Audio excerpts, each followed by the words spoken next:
အပေကအမြဲဝနေတဲ့သူတယောက်ဆိုပေမဲ့ပိန်ဖို့အတွက်လည်းအမြဲတမ်းနီးလန်းမျိုးစုံနဲ့စူးစမ်းနေတဲ့သူတယောက်လည်းဖြစ်ပါတယ်ဒီတစ်ခါမှာတော့ Derma Pro နဲ့အတူ body transformation journey လေးတစ်ခုလုပ်ဖို့စောင့်ဖြတ်ထားပါတယ်အပေအခုရောက်နေတဲ့ Derma Pro Aesthetic Clinic က Choringon Mi Point နားမှာရှိတဲ့ Wireless နှစ်လမ်းနဲ့က The Mystic Beauty Center ရဲ့အတွင်းထဲမှာရှိပါတယ်အပေက body transformation လုပ်ချင်နေဆိုတော့ပထမဦးဆုံးအပေကို in body check လုပ်တဲ့ပေချိုးလေးတွေနဲ့အပေရဲ့အတိုင်းအတာလေးတွေကိုစစ်ဆေးတယ်ပေါ့နော်ထွက်လာတဲ့ result တွေကတော့မပြောတော့တာပဲကောင်းပါရဲ့ရှင်ဒါမစင်ပူပါဘူးအပေရဲ့ journey လေးကိုကူညီပေးမဲ့ Dr. 2ယောက်ရှိရလေသူကတော့အပေရဲ့ transformation journey လေးကိုကူညီပေးမဲ့ Dr. ဒုထဝင်းပါညီမရဲ့ဒီ body pass လေးမှာဆိုလို့ရှိရင်ဒီလမောင်း bite ပေါင်နေရာလေးမှာဆိုလို့ရှိရင်အစီအပူလေးရှိနေဆိုတော့လေအဲ့ဒါလေးအတွက်ဒီအဓိကအချိန်တိုနဲ့treatment ထိထိရောက်လို့ပို့ဆိုလို့ရှိရင်တို့ recommend လုပ်တဲ့ treatment တွေကကြတော့ဒီ weight loss plan လေးပေါ့နော်။တော့ကြတော့တစ်ပတ်တစ်ခါ treatment လေးလုပ်ရမယ်။ပြီးတော့ဒီ check ပေးနာတော့ကအစီရှိတဲ့နေရာလေးကိုထိုးမယ်ဆိုတော့အချိန်ကုန်တာလည်းတက်တာတယ်ပြီးတော့ result လည်းပိုပြီးတည်တာပေါ့နော်။သူကတစ်ပတ်တစ်ခါပုံမှန် treatment လုပ်သွားရင်လည်းအဲ့လိုတရက်တစ်ရက်ပို့ပြီးတော့လေစီပိုလေးကြာလာပြီးတော့ weight လေးပိုကြာလာအဲ့ဒါလေးကိုတည်တက်တာလေးတွေ့ရမှာပေါ့နော်။ဟောဒီ weight ကျပြီးတော့အစီကျသွားလို့ရှိရင်လည်းခန္ဓာကိုယ် shape လေးလည်းပေါ်ကျင်သေးတာဟုတ်။အဲ့ဒါအတွက်ဆိုလို့ရှိရင်လည်းဘလို့စီကံမှာအဖြေရှိပြီးသားပေါ့နော်။ဒီမှာလိုချင်တဲ့ဥမာလမောင်းဆိုလမောင်း bite ဆို bite ပေါင်ဆိုပေါင်နေရာအတွက်တည်တဲ့ treatment လေးလုပ်ပေးတဲ့ပေါ့နော်။အဲ့ဒါတော့ဒီ A line အစီချတဲ့ကုထုံးတို့နောက်ခဏကိုအစီချပြီးတော့ဒါချစ်ဆိုစေကုထုံးတို့အဲ့လိုမျိုးလေးရှိမှာပေါ့နော်ဟုတ်လေ side effect လေးတွေအနေနဲ့ရောဟိုဘာမှတော့မရှိနိုင်ဘူးမှာလားဗျာဒီ treatment တွေအားလုံးမှာဆိုလို့ရှိရင်တော့တစ်ခုချင်းစီခွဲပြောမယ်ဆိုလို့ရှိရင်ဒီ weight loss band လေးပေါ့နော်သူကကျတော့အစားအစာတွေစိတ်ကိုတားလိုက်တဲ့သဘောပေါ့ကျွန်တော်ဒီမှာတနေ့မှာဆိုလို့ရှိရင်ကိုစားနိုင်အောင်လောက်ပမာဏလေးစားပြီးလို့ရှိရင်တင်းသွားတဲ့ feeling လေးရသွားမှာပေါ့နော်ဆိုတော့ပထမဆက်ထိုးခြင်းမှာဆိုလို့ရှိရင်တော့အစားခြင်းတောက်ခြင်းဖြစ်တာမျိုးနောက် ugly ဆန်တာမျိုးနည်းနည်း angina ပြုတ်ခြင်းတာအဲ့လိုမျိုးလေးတော့ရှိတယ်နောက်ပိုင်းကျလို့ရှိရင်တော့သူအသားကျသွားပြီဆိုလို့ရှိရင်တော့ကိုယ့်အတွက်ဒါပုံမှန်လေးလိုဖြစ်သွားပြီပေါ့နော်ကိုကလည်းဒီခက်ပို့ပြီးတော့လည်းမစားဖြစ်တော့ဘူးခဏကို weight ကိုလည်းဒီပုံစံလေးတိုင်းထိန်းပြီးသားဖြစ်သွားမှာပေါ့နော်နောက် A line အစီချတဲ့ treatment မှာဆိုလို့ရှိရင်ကျတော့သူကစုပ်ခွက်လေးတွေအသုံးပြုပြီးတော့ဒီ treatment လုပ်ပေးတာဖြစ်တဲ့အတွက်ကိုယ့်ရဲ့ဒီ bite မှာ bite ကို treatment လုပ်တယ်ဆိုလို့ရှိရင် bite စုပ်ခွက်စုပ်ထားတဲ့နေရာလေးမှာဆိုလို့ရှိရင်ကို bruise လေးပေါ့နော်တွေးရှိဦးတာလေးအနေနဲ့များတော့ရှိနိုင်တယ်ဒါပေမဲ့တပတ်မပြည့်ခင်မှာပဲအဲ့ဒါလေးကပြန်ပြီးတော့တက်တာသွားမှာပေါ့ဒီမှာပြီးတော့နောက် hyphen treatment ဆိုတာမျိုးပေါ့သူကကျတော့ဒီခဏကိုချက်သားတွေကိုကြည့်အောင်လုပ်ပေးပြီးတော့ဒီအစီကိုရှိလို့ရှိရင်လည်း band ဖြစ်သွားပြီးတော့ချက်သားကိုပို့လာပြီး body shape ပို့ပေါ်အောင်လုပ်ပေးတဲ့ treatment လေးပေါ့အဲ့ဒါဆိုလို့ရှိရင်တော့လုံးဝ side effect မရှိဘူးပေါ့နော်သူကျတော့အဲ့ချက်သားအကျုံးဆက်ကိုစက်ကလေးနဲ့လုပ်ပေးတာဆိုတော့အဲ့လိုအကျုံးဆက်လုပ်နေတဲ့အချိန်မှာချက်သားလေးညောင်းတာညာတာအဲ့လိုမျိုးတော့ရှိလိမ့်မယ်ဒါပေမဲ့ treatment ပြီးချင်းမှာဆိုလို့ရှိရင်တော့ပုံမှန်လေးတိုင်းပဲပြန်ဖြစ်သွားလိမ့်မယ်ဟ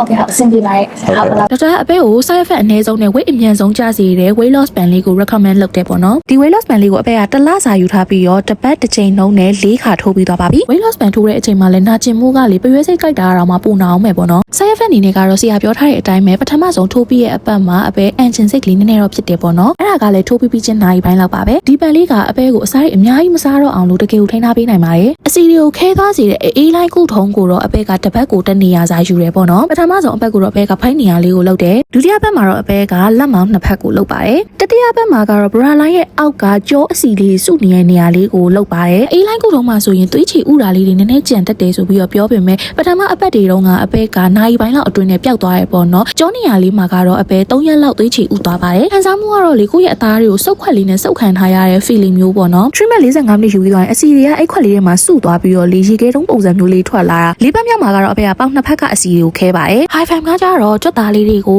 တုံခါစီပြီးတော့မှစက်ကလေးတက်ထားပြီးတော့နိုင်ဝက်လောက်ကရင်ပေါ်မှာလှဲနေုံနဲ့စစ်တဲ့အကြိမ်2000လောက်တာနဲ့ညီမျှတဲ့ effect ကိုပေးတယ်ပေါ့နော်ပထမဆုံးပတ်မှာတော့အပေကဘိုင်းနဲ့လက်မောင်းတစ်ဖက်ကိုလုပ်ပါတယ်သူကလေကိုယ့်ရဲ့အစီလေးတွေနဲ့ကြွက်သားလေးတွေတုံသွားတဲ့ feeling ရတာလွယ်ဘာမှကိုနာကျင်မှုမရှိဘူးပေါ့နော် high fam treatment လေးကလေအပေယူခဲ့တဲ့ treatment 3ခုထဲမှာအကြိုက်ဆုံး treatment လို့ပြောလို့လည်းရပါတယ်ဒုတိယပတ်လေးမှာတော့အပေက high fam treatment လေးကိုပေါင်အနောက်ဖက်ချမ်းလေးတွေကိုလုပ်ပါတယ်တတိယပတ်မှာတော့အပေကတင်မနေရကြွက်သားလေးတွေကြစ်ချင်တာမို့လို့တင်မနေရလေးကိုလုပ်တယ်ပေါ့နော်အပေတို့ဝါရတဲ့သူတွေတိုင်းကတော့ဘိုက်ပိုပူတက်ကြတယ်ပေါ့နော်အဲ့ဒါကြောင့်မို့လို့အပေက၄ပတ်မြောက်မှာ high fam treatment လေးကိုဘိုက်နေရကိုပဲထည့်ယူပါတယ်သူကတော့အပေရဲ့စားသောက်မှုအပိုင်းအတွက်ကိုတာဝန်ယူပေးမဲ့ nutritionist ဒေါက်တ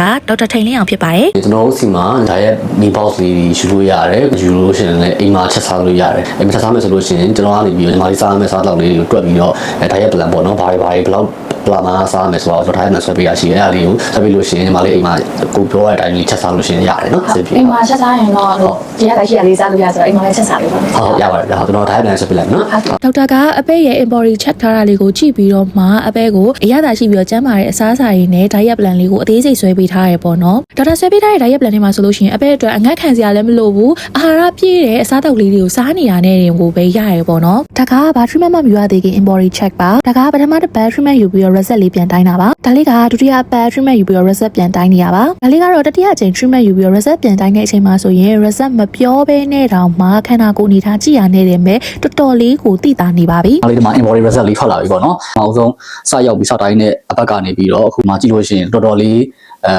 ဝိတ်ကြသွားတဲ့ line လေး graph တွေတော်တော်လှတယ်ပတ်တိုင်းမှာလည်း boundary တစ်ထောက်တွေကြာနေတယ်ပေါ့တော်တော်လေးအဆင်ပြေတယ်တော်တော် result ကောင်းတဲ့ထဲမှာပါတယ်ပေါ့နော် ။၃ပတ်မြောက် result လေးကတော့အရန်ကိုအားရကျေနပ်စရာကောင်းနေပါပြီ။ချိန်မြောက် treatment ယူထားတာကို၅ပတ်မြောက်တဲ့နေ့မှာ final result လေးပြန်ပြီးတော့ယူနေတာတော်တော်လေးကိုရင်ခုန်နေတာပေါ့နော်။တစ်လစာ၄ချိန် treatment ယူခဲ့တာ embody result အရဆိုလို့ရှိရင်တော့အပဲ10ပေါင်နီးနီးကျသွားခဲ့ပါတယ်။အပဲစားတော့တဲ့ထဲမှာဆိုရင်လည်းအာဟာရရှိရာလေးတွေထည့်စားပေးရဖြစ်တဲ့အတွက်အပဲရဲ့ muscle ဆိုလို့ရှိရင်လည်း over ကနေ normal ဖြစ်သွားခဲ့ပါပြီ။အစီအခိုင်တော့ကတော့တော်တော်လေးကျသွားရဲဆိုပေမဲ့ normal ဖြစ်ဖို့လိုပါသေးတယ်။အမှန်တမ်းပြောရရင်ဒီ journey လေးကအပဲအတွက်အစာငတ်ခံရပင်ပန်းခံခဲ့ရတဲ့ခီးတစ်ခုတော့လုံးဝမဟုတ်ခဲ့ပါဘူး။ဒီစနစ်ကြကြကျမ်းမာတဲ့နီးလန်းနေနဲ့ကိုအကောင်းဆုံး version ဖြစ်အောင် upgrade လုပ်ခဲ့တဲ့ self love journey လေးတစ်ခုဖြစ်ခဲ့ပါတယ်။အပဲဘွားတစ်လျှောက်လုံးမှာကျမ်းမာတဲ့နီးလန်းနေနဲ့ရောမကျမ်းမာတဲ့နီးလန်းနေနဲ့ရောဝေးချခဲ့တယ်ဆိုပေမဲ့ဒီတစ်ခါဝေးချပြီးတော့ body transformation လုပ်တာလောက်အချိန်တိုနဲ့ result ထိရောက်မှုရှိပြီးတော့ပင်ပန်းစရာစိတ်ညစ်စရာလုံးဝမရှိခဲ့ဘဲနဲ့ကျမ်းမာပြီးတော့လှပတဲ့ journey လေးတစ်ခုဖြစ်ခဲ့တယ်ပေါ့နော်။အခုလိုမျိုးအချိန်တိုအတွင်းမှာ body transformation လုပ်နိုင်နေဆိုတာကို Dharma Pro ကသက်သေပြနိုင်ခဲ့လို့အပဲက Dharma Pro နဲ့အတူ body transformation journey လေးကိုဆက်သွားဖို့အတွက်ဆုံးဖြတ်ခဲ့ပါတယ်